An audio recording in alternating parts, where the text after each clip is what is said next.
Assalamualaikum warahmatullahi wabarakatuh.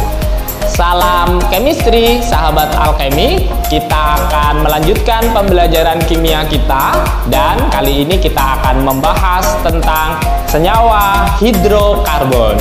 Tapi sebelum kita lanjutkan presentasinya, jangan lupa untuk mensubscribe dan like video ini. Baiklah, yuk kita simak presentasinya.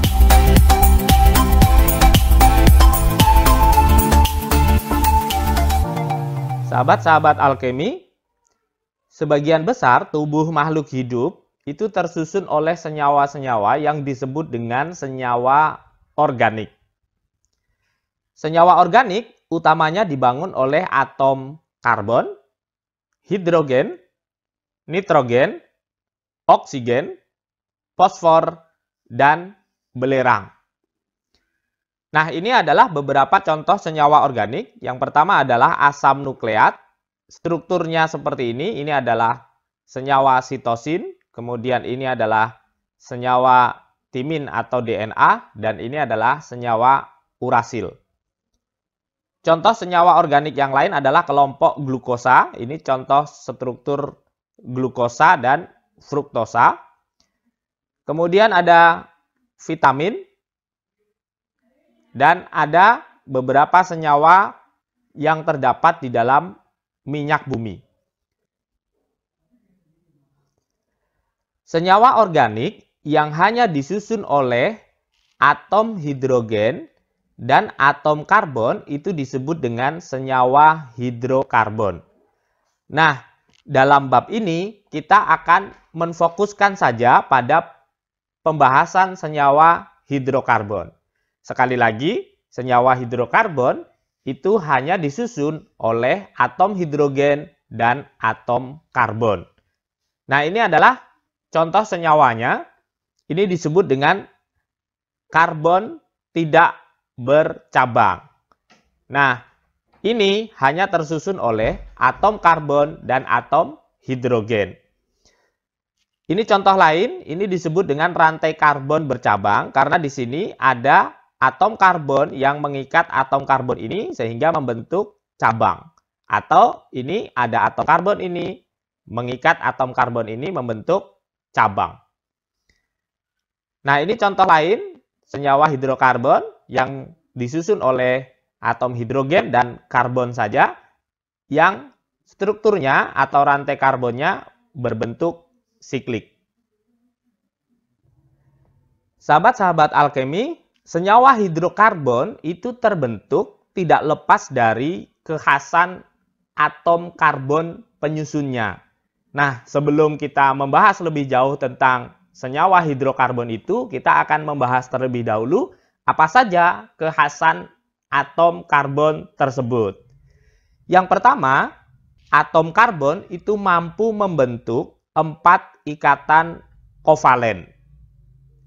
Sebagaimana yang telah kita pelajari bahwa atom karbon itu mempunyai nomor atom 6 atau jumlah elektron 6. Ketika kita susun konfigurasi elektronnya, maka konfigurasi elektron itu adalah 1s2, 2s2, 2p2. Perhatikan bahwa elektron valensi pada atom karbon itu terdapat pada 2s2 dan 2p2. Sehingga jumlah elektron valensinya adalah 2 ditambah 2 yaitu 4. Nah, jika kita gambarkan struktur Lewisnya, atom karbon dengan 4 elektron valensi adalah seperti ini. Dan jika mengikat hidrogen, maka untuk mencapai kestabilan, atom karbon itu memerlukan 4 elektron lagi. Diingat kembali, untuk karbon akan stabil jika jumlah elektron valensinya adalah 8. Nah, sehingga akan terbentuk senyawa CH4 dengan ikatan seperti ini. Nah, 2 elektron ini dapat digambarkan dengan 1 garis ikatan, sehingga CH4 strukturnya seperti ini, tetrahedral dengan 4 garis ikatan. Nah, sekali lagi, Kekhasan atom karbon yang pertama adalah dapat membentuk 4 ikatan kovalen. Yang kedua, atom karbon itu mampu membentuk rantai dengan sesama atom karbon.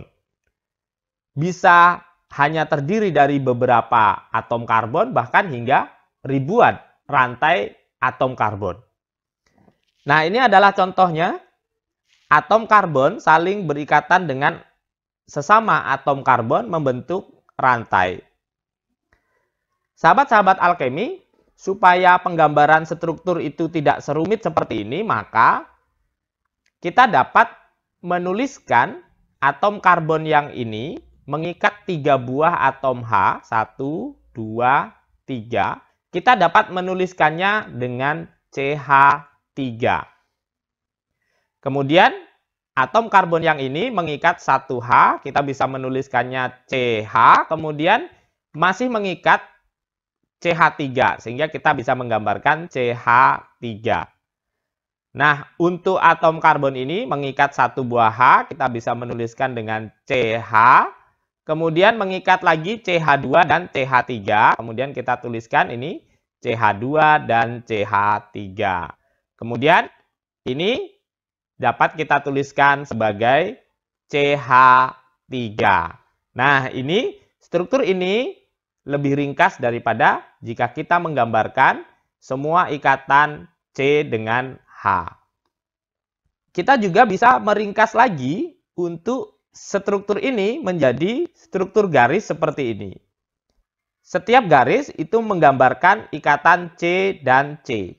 Sehingga untuk CH3, kemudian CH, CH, dan CH3 ini kita bisa gambarkan ini adalah CH3, kemudian ini CH, kemudian ini CH, kemudian ini adalah CH3. Kemudian di sini di C nomor 2 ada CH3, maka kita gambarkan lagi garis ini adalah di sini adalah CH3. Kemudian 2C ini kita gambarkan sebagai garis ini CH2, di sini adalah CH2, kemudian garis lagi di sini adalah CH3. Nah, sahabat alkemi nanti membiasakan untuk menggambar struktur hidrokarbon yang ini maupun struktur garis seperti ini. Contoh lain, ini adalah rantai karbon yang berbentuk siklik. Sahabat alkemi, ingat kembali bahwa satu atom C itu dapat membentuk 4 ikatan kovalen. Nah, sehingga ketika atom C ini telah berikatan dengan atom C sebelahnya, ini dan ini, atom C ini mempunyai ikatan kovalen dengan atom C ini 2. 1, 2. Kemudian atom C ini mengikat atom C ini dengan 1 ikatan kovalen. Maka pasti atom C ini akan mengikat 1 lagi atom H supaya memiliki 4 ikatan kovalen. Nah, demikian seterusnya. Perhatikan, kalau atom C ini sudah mempunyai ikatan kovalen dengan atom C yang ini dan ini. Ada 2 ikatan kovalen, maka pasti akan mengikat 2 atom H supaya membentuk 4 ikatan kovalen. Nah, tolong diperhatikan hal itu, bahwa atom karbon itu dapat membentuk 4 ikatan kovalen. Nah, kalau kita gambarkan sebagai struktur garis, maka struktur ini menjadi seperti ini. Nah, di sini adalah ada atom C. Atom C ini sudah mempunyai ikatan kovalen 3, berarti ini adalah CH. Kemudian ada atom C di sini. Ini juga sudah memiliki 3, berarti atom ini adalah CH, mengikat 1 H lagi. Kemudian di sini berarti adalah CH2. Kemudian di sini adalah CH2, di sini adalah CH2. Saya tekankan sekali lagi bahwa atom karbon itu mempunyai 4 ikatan kovalen. Sahabat-sahabat alkemi, jika atom C pada rantai karbon itu mengikat satu atom C yang lain, itu disebut dengan C primer. Jika atom C itu mengikat dua atom C yang lain, maka atom C itu disebut C sekunder. Jika atom C mengikat tiga atom C yang lain, maka disebut atom C tersier. Yang terakhir, jika suatu atom C mengikat 4 buah atom C yang lain, maka disebut dengan atom C kuarterner. Nah, misalkan ini ada rantai karbon cukup banyak. Kita perhatikan misalnya untuk atom C yang ini. Nah, atom C ini mengikat satu atom C yang lain, yaitu ini. Maka, atom C itu disebut atom C primer. Nah, sekali lagi karena ini mengikat satu atom C, maka pasti dia akan mengikat 3 atom H. Kemudian contoh lain, yang ini misalnya, atom C mengikat atom C 2 buah. Yang ini dan ini. Nah, sehingga ini disebut dengan C sekunder. Contoh lain, misalkan ini, atom C ini mengikat 3 buah atom C yang lain, yaitu ini 1, 2, 3. Maka atom C itu disebut dengan C tersier. Kemudian contoh terakhir, ini atom C ini mengikat 4 atom C yang lain, yaitu C sebelah kiri ini, kemudian yang ini, dan C ini. Maka atom C ini disebut dengan C kuarterner. Nah, demikian. Kalau yang ini, nah, C ini mengikat 1 C sebelahnya, maka ini C primer. Yang ini mengikat atom C 1, ini 2, kemudian ini 3. Berarti ini adalah C tersier. Yang ini mengikat 2 C, yaitu ini dan sebelahnya ini. Maka atom C ini disebut dengan C sekunder. Nah, demikian seterusnya. Kekhasan atom karbon yang ketiga adalah mampu membentuk ikatan rangkap. Nah, ini atom C dengan atom C berikatan tunggal. Nah, kalau ikatan rangkap 2 ini seperti ini. Atom C membentuk ikatan rangkap 2 dengan atom C yang lain. Nah, berarti di tengah-tengah ini terdapat 4 elektron ikatan. Ingat, satu garis ikatan menggambarkan 2 elektron. Nah, ini adalah gambar ikatan rangkap 3. Atom C berikatan rangkap 3 dengan atom C yang lain.